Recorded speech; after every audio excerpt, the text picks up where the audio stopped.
આપણામાં અમુક લક્ષણો મમ્મી જેવા હોય છે, અમુક પપ્પા જેવા. પણ આ બધું કામ કઈ રીતે કરે છે? શું એવું છે કે લાલ અને સફેદ રંગ ભેગા કરો તો ગુલાબી બને? બસ એવું જ? ચાલો આજે મણકાની એક સાવ સિમ્પલ રમતથી જીવવિજ્ઞાનના મોટા રહસ્ય પરથી પડદો ઉઠાવ્યો. જુઓ, આ સવાલ કંઈ આજકાલનો નથી. વર્ષો સુધી વૈજ્ઞાનિકો આ જ વિચારતા રહ્યા કે ભાઈ એક લાંબો છોડ અને એક ટીંગણો છોડ એમને ભેગા કરીએ તો વચ્ચેની સાઇઝનો છોડ કેમ નથી મળતો? કંઈક તો હતું, કોઈક છુપાયેલો નિયમ હતો. અને મજાની વાત તો એ છે કે આનો જવાબ કોઈ મોટી લેબમાં નહીં પણ એક સાધારણ વટાણાના છોડમાં છુપાયેલો હતો.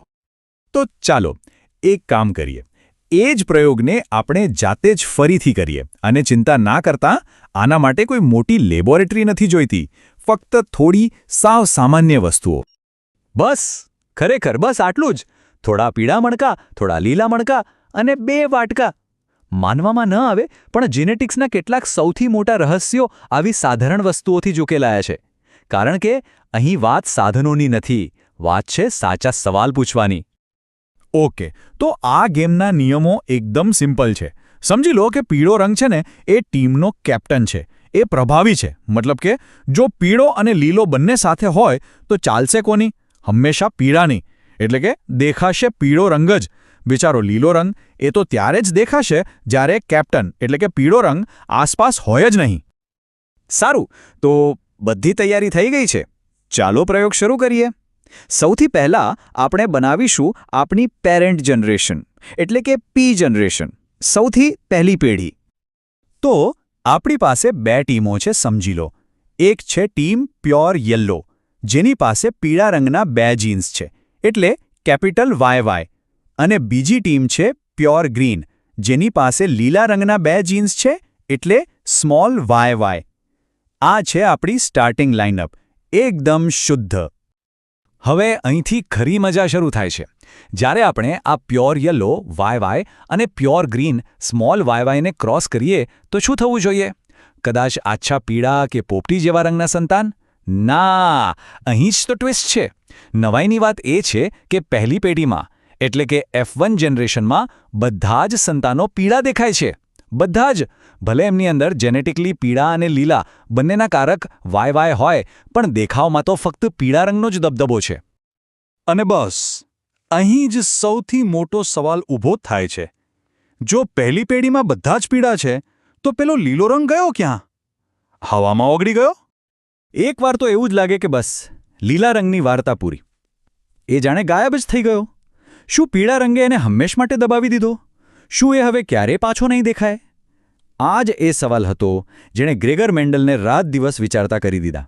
અને એટલે જ એમણે પ્રયોગ અટકાવ્યો નહીં. તો આ રહસ્ય પરથી પડદો ઉઠાવવા માટે શું કરવું પડે?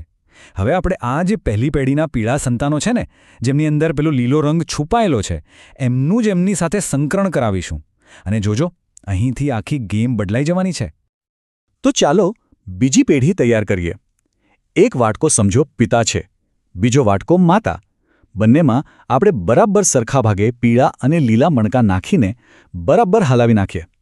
હવે જોયા વગર બંને વાટકામાંથી એક મણકો ઉપાડવાનો અને જોડી બનાવવાની. બસ આ જ રીતે કુદરતમાં પણ રેન્ડમલી જનીનોની જોડી બનતી હોય છે.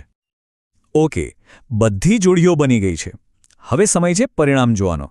શું પેલો ખોવાયેલો લીલો રંગ પાછો આવશે કે પછી આ વખતે પણ પીળો રંગ જ બાજી મારી જશે? ચાલો ગણતરી શરૂ કરીએ. અને પરિણામો ખરેખર ચોંકાવનારા છે. આપણને 3 ટાઈપની જોડીઓ મળી છે. કેટલીક જોડીઓ એવી છે જેમાં બંને મણકા પીળા છે એટલે કે YY. સૌથી વધારે જોડીઓ એવી છે જેમાં એક પીળો અને એક લીલો મણકો છે એટલે કે YY. અને આ રહ્યું એ. આપણને એવી જોડીઓ પણ મળી જેમાં બંને મણકા લીલા છે, YY. યસ, લીલો રંગ પાછો આવી ગયો. એ ક્યાંય નહોતો ગયો, બસ છુપાયેલો હતો. પણ અહીં વાત ખાલી લીલા રંગના પાછા આવવાની નથી.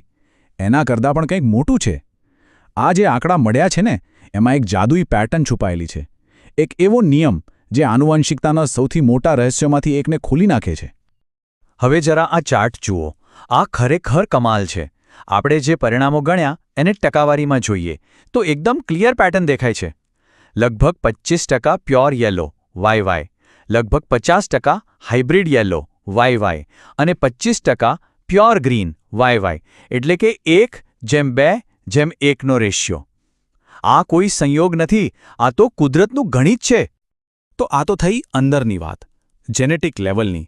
પણ જો આપણે ફક્ત બહારથી જોઈએ, એટલે કે છોડ ખરેખર દેખાય છે કેવો, તો શું દેખાશે?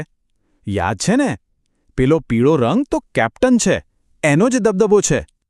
અને આ ચાર્ટ બધું જ સ્પષ્ટ કરી દે છે, કારણ કે પ્યોર યલો YY અને હાઇબ્રિડ યલો YY બંને દેખાવમાં તો પીળા જ લાગશે, એટલે કુળ મળીને 75% છોડ પીળા દેખાય છે, અને બાકીના જે 25% છે એ છે પ્યોર ગ્રીન YY. તો આખરે એ રહસ્ય પરથી પડદો ઉઠી ગયો. લીલો રંગ ગાયબ નહોતો થયો, એ તો બસ છુપાઈને યોગ્ય તકની રાહ જોઈ રહ્યો હતો. તો આખા પ્રયોગનો સાર શું નીકળ્યો? આ એક જાદુઈ નંબર 3:1 3:1. દર 3 પીળા દેખાતા છોડની સામે એક લીલો છોડ. બસ આ નાનકડા રેશિયોમાં જ વારસાનો આખો કોડ છુપાયેલો હતો. આ જ એ પેટર્ન હતી જેણે મેન્ડલને જેનેટિક્સના પિતા બનાવી દીધા. અને યાદ રાખજો, આ 3:1 નો રેશિયો કોઈ તુક્કો નહોતો કે ફક્ત વટાણાના છોડ પૂરતો સીમિત પણ નહોતો. ના, આ તો એક યુનિવર્સલ બાયોલોજિકલ લૉનો પુરાવો હતો. એક એવો કાયદો જે માણસોથી લઈને હાથી સુધી બધા જ જીવોને લાગુ પડે છે. આ નિયમને કહેવાય છે લૉ ઓફ સેગ્રિગેશન, એટલે કે વિશ્લેષણનો નિયમ.